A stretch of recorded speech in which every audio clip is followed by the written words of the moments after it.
Praise Lord, hallelujah. യേശു ക്രിസ്തുവിന്റെ നാമത്തിൽ ജെയിനിസ് മീഡിയയിലേക്ക് സ്വാഗതം. സിറോ മലബാർ റീത്ത് സിനഡ് എടുത്ത തീരുമാനം, പ്രത്യേകിച്ച് ഇന്നലെ സെപ്റ്റംബർ 5 ലോകം മുഴുവനുള്ള സിറോ മലബാർ റീത്തിലുള്ള പള്ളികളിലൊക്കെ വായിക്കാൻ ആലഞ്ചേരി പിതാവിൻ്റെ ആ കൽപ്പന പ്രകാരം പല പള്ളികളിലും വായിക്കുകയുണ്ടായി.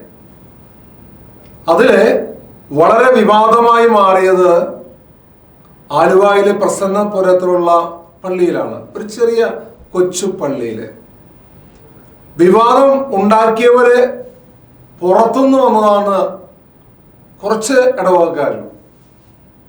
ഈ പുറത്തുനിന്ന് വന്ന ഒരു പ്രമുഖൻ ഞാനും ക്രിസ്ത്യാനിയാണ് എന്ന് പറഞ്ഞ് ആക്രോശിച്ചുകൊണ്ട് ദേവാലയത്തിനകത്ത്, പ്രത്യേകിച്ച് അൾത്താരയിലേക്ക് കയറിയ ആ പ്രിയ സുഹൃത്തിന്റെ പേര് നമുക്ക് എല്ലാവർക്കും അറിയാം, സിബി സെബാസ്റ്റ്യൻ.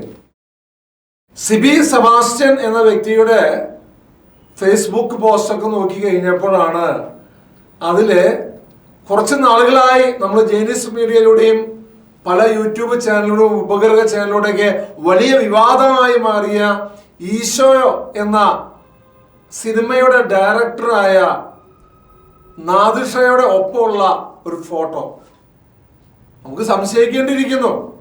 ഈശോ എന്ന സിനിമയും അല്ലെങ്കിൽ നാദിർഷയും ഈ സഹോദരനും തമ്മിലുള്ള ഒരു ബന്ധം, അതോ ഈ ഒരു സംഭവത്തെ, ഈശോ എന്ന സിനിമ എന്ന സംഭവത്തെ മായ്ക്കുവാൻ, പുതിയൊരു സബ്ജക്റ്റ് ഉണ്ടാക്കുവാൻ വേണ്ടി, അല്ലെങ്കിൽ വേറൊരു വിഷയം കൊണ്ടുവരുമ്പോൾ, വിവാദ വിഷയം കൊണ്ടുവരുമ്പോൾ അതിനെ അങ്ങ് ഇല്ലാതാക്കാൻ വേണ്ടിയുള്ള ഒരു തന്ത്രമാണോ എന്ന് സംശയിക്കേണ്ടിയിരിക്കുന്നു. ഈ പ്രിയ സുഹൃത്ത് അതിനുശേഷം ഫേസ്ബുക്കിലെ ഇങ്ങനെ വാക്കുകൾ എഴുതിയിരിക്കുകയാണ്: ക്രിസ്തുവിന്റെ ചാട്ടവാർ ആലഞ്ചേരിക്ക് എതിരെ എടുത്തപ്പോൾ. എന്നാ ദൈവവചന പറയണത് നോക്കിക്കേ. ക്രിസ്തുവിന്റെ ചാട്ടവാർ ആലഞ്ചേരി, പുള്ളിക്കാരന്റെ മടിയിലും കയ്യിലും ഒക്കെ എഴുതിയൊരു പേരാണ്. ഇങ്ങനെ ആലഞ്ചേരി, സ്വന്തം അപ്പനെ എങ്ങനെയാണോ വിളിക്കണമെന്ന് അറിയുന്നില്ല.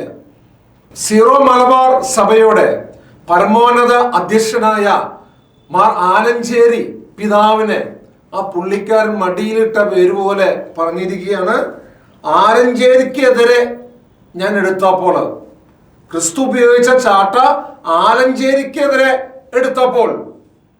ആ നിമിഷം വേദനിച്ചു പോയ പ്രസന്നപുരം ഇടവക അംഗങ്ങളെ, അംഗങ്ങളെന്ന് എഴുതിയിട്ടില്ല, ഇടവക എന്ന് പോയിട്ടുള്ളോ, അംഗങ്ങളെ ക്ഷമിക്കണം കേട്ടോ എന്ന്. അല്ല, ഈ പുള്ളിക്കാരൻ ആരാ? പ്രസന്നപുരം ഇടവക്കാരനാണോ? അതോ സീറോ മലബാർ റീത്തിന്റെ പരമോന്നത അടുത്ത അധ്യക്ഷനാകാൻ പോകുന്ന വ്യക്തിയാണോ? ഈ പുള്ളിക്കാരൻ ആരാ? പുള്ളിക്കാരന്റെ ഫേസ്ബുക്കിൽ നാദിർഷയെ കെട്ടിപ്പിടിച്ചുകൊണ്ട്, നാദിർഷയോടൊപ്പം സെൽഫ് ഫോട്ടോ എടുത്തുകൊണ്ട് മറ്റു ഏതോ ഗൂഢസംഘത്തിൽ ഈ പുള്ളിക്കാരൻ പെട്ടിട്ടുണ്ടോ എന്നൊരു സംശയമുണ്ട്. ഇല്ലെങ്കിൽ ഇതിന് പിന്നിൽ എന്തോ വലിയൊരു ദൗത്യമുണ്ട്. ഇതിന് പിന്നിൽ പ്രവർത്തിച്ച ആരാണേലും അവർക്ക് വലിയൊരു ദൗത്യമുണ്ട്. ഈശോ എന്ന സിനിമ, അല്ലെങ്കിൽ സിനിമാ ലോകവും, ഇല്ലെങ്കിൽ ഈ ഇങ്ങനെയുള്ള സഭയെ തകർക്കാനുള്ള തന്ത്രങ്ങളും ആയിട്ട് ക്രിസ്ത്യാനികളെ നെഞ്ചത്ത് അല്ലെങ്കിൽ ചങ്കില് കടാറുകൊണ്ട് കുത്തുന്നൊരു അനുഭവം ഉണ്ടാക്കിയ മിസ്റ്റർ പ്രിയ സഹോദര, എന്താ അതിനുള്ള പിന്നിൽ താങ്കൾക്കുള്ള നേട്ടം? അതിനുശേഷം വീണ്ടും ഈ പുള്ളിക്കാരന്റെ അടുത്തൊരു പോസ്റ്റ് ഇങ്ങനെ വന്നിരിക്കുകയാണ്: ക്രിമിനൽ കർദിനാളിനെതിരെ, അല്ലെങ്കിൽ ക്രിമിനൽ കർദിനാളിന്റെ ലേഖനത്തെ എതിർത്ത് യേശു സ്ഥാപിച്ച കുർബാനയെ അനുകൂലിച്ച് എന്റെ വിശ്വാസ പാരമ്പര്യത്തെ സംരക്ഷിക്കാൻ പോരാടിയപ്പോൾ എനിക്ക് കിട്ടിയ പ്രതിഫലം, യേശുവേ നന്ദി, യേശുവേ സ്തുതി. എന്നാ വാക! പണ്ടത്തെ എനിക്ക് തന്നെ കരിസ്മാറ്റിക് ലീഡർ ആയിരുന്നു തോന്നുന്നുണ്ട്. വാക്കുകള് അങ്ങനെ ഉപയോഗിച്ചുകൊണ്ടിരിക്കുന്നത്. എന്ന് പറയുന്നത് കർദിനാൾ, ക്രിമിനൽ കർദിനാളിന്റെ ലേഖനത്തെ, ഈ കർദിനാളിനെ ക്രിമിനലായിട്ട് ഏത് കോടതിയാ വെച്ചിട്ടുള്ളത്? കോടതിയിൽ കേസ് പലരും കൊടുത്തു എന്നാ. ക്രിമിനൽ ആണെന്ന് ഏത് കോടതിയാ വിധി എഴുതിയിട്ടുള്ളത്? അല്ലെങ്കിൽ വിധി വന്നിട്ട് ജയിലിലേക്ക് പോയ ഈ കർദിനാള്? ഈ പുള്ളിക്കാരന്റെ വാക്ക് കേട്ട് കഴിഞ്ഞാൽ അതായത് ജയിൽ പുള്ളിയെ അല്ലെങ്കിൽ ക്രിമിനലായി ലോകം അല്ലെങ്കിൽ ഇന്ത്യ ഗവൺമെന്റ് മുദ്രകുത്തിയ ആളുപോലെ പുള്ളിക്കാരന്റെ വാക്ക് ഉപയോഗിക്കുന്നത്. ഈ വാക്കുകളൊക്കെ ഉച്ചരിക്കുമ്പോൾ ഈ പുള്ളിക്കാരന്റെ പിന്നിൽ ശക്തമായ ഘടകങ്ങളുണ്ടെന്നറിയാം. അതാരുടേതാണേലും നിങ്ങൾ പ്രാർത്ഥിക്കാട്ടോ, നിങ്ങൾക്കൊക്കെ വലിയ അനുഗ്രഹമായി മാറട്ടെ. ഞാൻ ഇന്നലത്തെ വീഡിയോയിൽ പറഞ്ഞു, നിങ്ങളുടെ കുടുംബത്തെ, നിങ്ങളുടെ തലമുറകളെ ദൈവം സമൃദ്ധമായി അനുഗ്രഹിക്കട്ടെ എന്ന്. അല്ലെങ്കിൽ ഇതിലൂടെ നേടുന്ന, ഞാൻ കഴിഞ്ഞ എപ്പിസോഡിലൊക്കെ പറയുന്ന പോലെ യൂദാസിന്റെ 30 വെള്ളിക്കാശ് പോലെ നിങ്ങൾക്ക് കിട്ടുന്ന ഈ വെള്ളി തുട്ടുകളില്ലേ, യൂദാസിന് കിട്ടിയപ്പോൾ അത് കഴിഞ്ഞ വീഡിയോയിൽ ഞാൻ പറഞ്ഞായിരുന്നു, അതിന് പിന്നീട് ആ വെള്ളി തുട്ടുകൾ കൊണ്ട് ശവപ്പറമ്പ് പോലും മേടിക്കാൻ, അവസാനം ശവപ്പറമ്പ് മേടിച്ചു പോലല്ല, ശവപ്പറമ്പ് മേടിക്കേണ്ടി വന്നു. ഈ അവസ്ഥ സ്വയം വരുത്തി വയ്ക്കരുത്. ഈ പുള്ളിക്കാരന് സെബി സബാസ്റ്റ്യനെ കഴിവാക്കിക്കൊണ്ട് ഇതിന്റെ പിന്നിൽ പ്രവർത്തിക്കുന്ന ആരാണേലും കളിക്കുന്നത് നമ്മൾ ചിന്തിച്ചു നോക്കണം.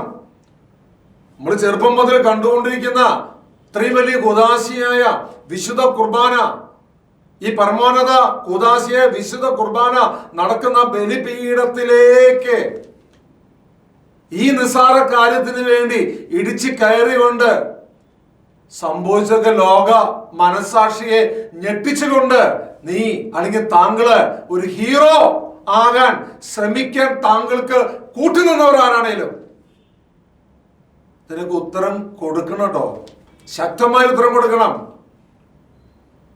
മറ്റ് സഭകളിൽ എന്തൊക്കെ പ്രശ്നങ്ങൾ ഉണ്ടായിക്കോട്ടെ, നമ്മുടെ ക്രൈസ്തവ സഭകൾ, മറ്റു സഭകൾ എന്തൊക്കെ അതൊക്കെ പള്ളിക്ക് പുറത്തോ അതിനെ മറ്റുള്ള സ്ഥലങ്ങളിലേക്കാ ഇന്നവരെ ആരും മധുഹയിലെ അൾത്താരയിലെ ഓൾട്ടറിലെ ആരും കേറി ഈ അഭ്യാസം കളിച്ചിട്ടില്ല. അതിനൊരു ഭാഗ്യം പ്രത്യേകിച്ച് സീറോ മലബാർ റീത്തായ നമുക്ക് ലഭിച്ചു. ഇതിന്റെ പിന്നിൽ പ്രവർത്തിച്ച ആരാണേലും അത് എഴുതപ്പെടുക മറക്കില്ല. ഈ ജനറേഷൻ, ഈ തലമുറ, ഇല്ലെങ്കിൽ 50 ലക്ഷം വരുന്ന സീറോ മലബാർ റീത്തുകാരും അല്ലെങ്കിൽ 100 കോടിയിലധികമുള്ള കത്തോലിക്ക വിശ്വാസികളും ഇല്ലെങ്കിൽ ഇത് കണ്ടുകൊണ്ടിരിക്കുന്ന കേട്ടുകൊണ്ടിരിക്കുന്ന മറ്റ് അക്രൈസ്തവരും ഒരിക്കലും ഇത് മറക്കില്ല കേട്ടോ. ഒരു ക്രിസ്ത്യാനിയുടെ അത്രമാത്രം മനസ്സിനെ നോവിച്ച ഒരു വേദന യേശു ക്രിസ്തുവിനെ വീണ്ടും കുരിശിൽ തറയ്ക്കാൻ വീണ്ടും വെള്ളിത്തുട്ടുകൾ മേടിച്ച ഈ ഒരു അനുഭവം ഉണ്ടല്ലോ, ഒരിക്കലും ഈ തലമുറയല്ല ഇനി വരാനിരിക്കുന്ന തലമുറയും ക്ഷമിക്കുകയില്ല. പക്ഷെ നമുക്ക് പ്രാർത്ഥിക്കാം, കാരണം കൂട്ടത്തിൽ നിന്നുകൊണ്ടാണല്ലോ ഈ സഭയെ തകർക്കുന്നത്. പലപ്പോഴും ശത്രുക്കൾ നമ്മൾക്ക് ചിന്തിക്കുന്നത് പുറത്തു നിന്നാ, പക്ഷെ പുറത്തുനിന്ന് അല്ല എന്ന് ഈ കാലഘട്ടത്തിൽ എല്ലാവർക്കും മനസ്സിലായി. ഇനി ഇങ്ങനെയൊക്കെ ആരെങ്കിലും പ്രതികരിക്കുമ്പോൾ ക്രൈസ്തവ മാഗസിൻസിൽ വരെ അവരെ അനുകൂലിച്ചുകൊണ്ട് ഞങ്ങൾക്കൊക്കെ ഭ്രാന്ത ഇല്ലേ, പൗലോസ് അടുത്ത് പറഞ്ഞു നിനക്ക് ഭ്രാന്ത. ആ ഭ്രാന്തൊന്നല്ല, ഉള്ളിലുള്ള വികാരമല്ല ഈ കാര്യങ്ങള്, ഉള്ളിലുള്ള വേദനയാണ് ഞങ്ങൾ പങ്കുവെച്ചുകൊണ്ടിരിക്കുന്നത്. ഇത് ആരാണേലും ശരി, ഇതിന്റെ പിന്നിൽ പ്രവർത്തിച്ച ആരാണേലും നിങ്ങൾക്ക് വേണ്ടി ഞങ്ങൾ കരങ്ങൾ ഉയർത്തും, വിശുദ്ധ ബലി നിങ്ങൾക്ക് വേണ്ടി പ്രാർത്ഥിക്കും, ഞങ്ങൾ ജപമാല ചൊല്ലി പ്രാർത്ഥിക്കും. അതെ, നിങ്ങളെ ദൈവം അനുഗ്രഹിക്കട്ടെ. ആമേൻ.